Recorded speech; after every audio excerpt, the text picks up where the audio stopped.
اور اللہ نے رزق و دولت میں بعض کو بعض پر فضیلت دی ہے، تو جن لوگوں کو فضیلت دی ہے وہ اپنا رزق اپنے غلاموں کو تو دے ڈالنے والے ہیں نہیں کہ سب اس میں برابر ہو جائیں، تو کیا یہ لوگ نعمت الہی کے منکر ہیں؟ اور اللہ ہی نے تم میں سے تمہارے لیے بیویاں پیدا کی اور بیویوں سے تمہارے بیٹے اور پوتے پیدا کیے اور کھانے کو تمہیں پاکیزہ چیزیں دیں، تو کیا یہ لوگ باطل پر اعتقاد رکھتے اور اللہ کی نعمتوں سے انکار کرتے ہیں؟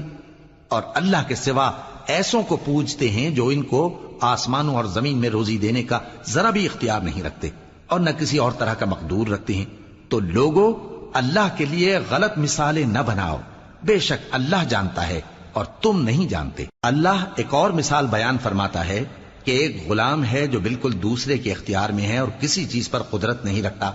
اور ایک ایسا شخص ہے جس کو ہم نے اپنے ہاں سے بہت سا مال طیب عطا فرمایا ہے اور وہ اس میں سے رات دن پوشیدہ اور ظاہر خرچ کرتا رہتا ہے، تو کیا یہ دونوں شخص برابر ہیں؟